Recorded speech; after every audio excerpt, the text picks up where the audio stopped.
Good evening, everyone, and thanks for joining us on Spectrum News. I'm Jordan Mazza.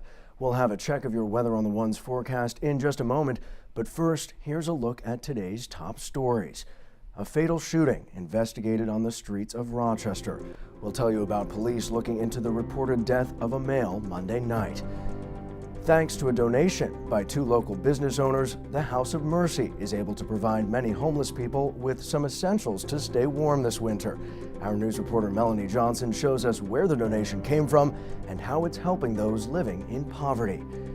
A longtime Christmas tradition for Rochester really feeds into the Christmas spirit for many people. Community members were treated to a Christmas meal at the Chili Community Center. Despite the cold, early Christmas Day runners for a good cause Monday morning have the wind at their back. Around 70 people braved the blustery weather to participate in the 4th annual Christmas Day charity run to benefit the House of Mercy. The free event is supported by Fleet Feet Rochester. Volunteers delivered around 10 vans full of donations to the shelter. The event has grown since a group of runners ran through Tent City, Sanctuary Village, and saw firsthand the scope of homelessness in the community. No questions asked at a special gathering in Chili on Christmas Day. Our news photographer Tim Keegan shows us how they welcomed the world at the Chili Community Center.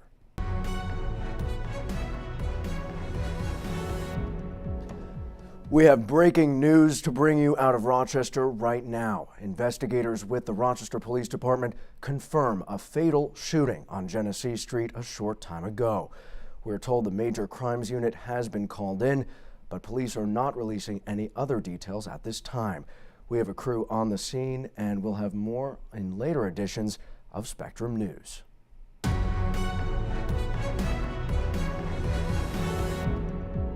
First Rochester Christmas babies took only minutes to be welcomed into the world. Jasmine Sanders and Dorian Sims welcomed their daughter, Mayani, into the world early Christmas morning.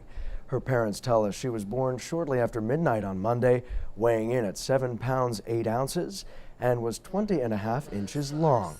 Her mother, Jasmine, says she had a feeling a few days ago Christmas might be the day she was going to see her child for the first time.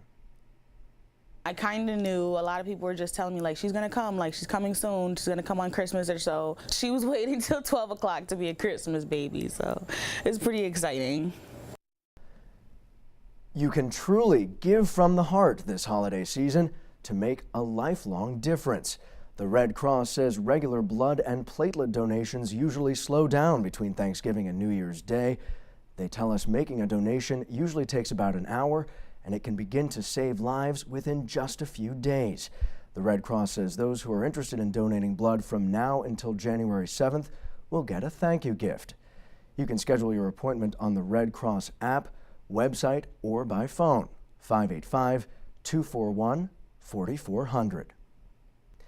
President Donald Trump making his naughty and nice list known his first Christmas in office. Who's getting coal? A top FBI official, and the news media. And who's getting presents? U.S. troops overseas and kids waiting for Santa. The president was able to get in some golf, family time, and worship. He also used Christmas Eve to cheer those serving overseas this holiday, telling them, quote, "Every American heart is thankful for them and their families." The President and the First Lady were also helping out kids throughout the world track Santa on his overnight journey. They lent a hand in answering calls alongside volunteers at NORAD from the anxious little ones wanting to know when Claus might be making a trip down their chimney. And that is going to do it for another half hour on Spectrum News. But don't go away just yet. We've got another half hour of holiday headlines and weather right after this break. Stay with us. Closed captioning is sponsored by the Rochester Philharmonic Orchestra.